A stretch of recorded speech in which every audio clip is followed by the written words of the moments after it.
की माझ्यावर काही टीका टिप्पणी झाली, मी त्याचं उत्तर देत नाही, कारण ते उत्तर दिलं की ती न्यूज बनते.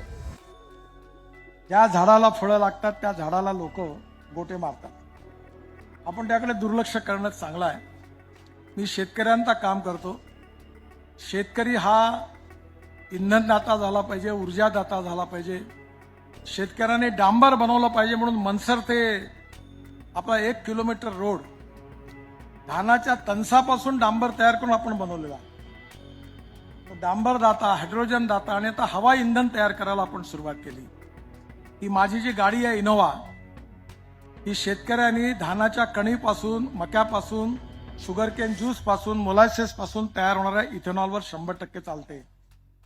आता शेतकऱ्याला फायदा मिळाला, प्रदूषण कमी झालं, पण 22 लाख कोटी रुपये देशातले बाहेर जात होते आणि त्यामुळे इम्पोर्ट होत होतं फॉसिल फ्युएलचं. त्या लोकांचा धंदा मारला गेला. मग ते माझ्यावर नाराज नाही होणार का? ते नाराज झाले तर त्यांनी पेड न्यूज सुरू केल्या. पण काही चिंता करू नका, तुमच्या सगळ्यांचं प्रेम माझ्याकडे आहे. मी आजपर्यंत एकाही कॉन्ट्रॅक्टरकडनं भडवेगिरी केली नाही, 1 रुपया कधी घेतला नाही. म्हणून कॉन्ट्रॅक्टर मला घाबरतात, आणि खराब काम केलं की मी ते ऐशी तशी करतो. त्यामुळे लोकांचाही विश्वास आहे. त्यामुळे कुठल्याही प्रकारच्या खोटी कामं केली नाहीच.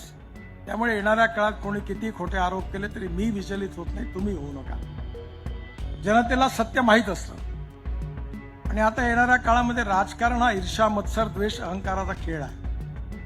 आपली रेषा मोठी करण्यापेक्षा दुसऱ्याची पुसली तर आपली मोठी होईल या आशेपोटी अशा प्रकारच्या टीका टिप्पणी लोक करत असतात. मी अनेक वेळा या संकटातून गेलो आहे, पण जनता कधी याच्यावर विश्वास ठेवत नाही आणि मी चिंता करत.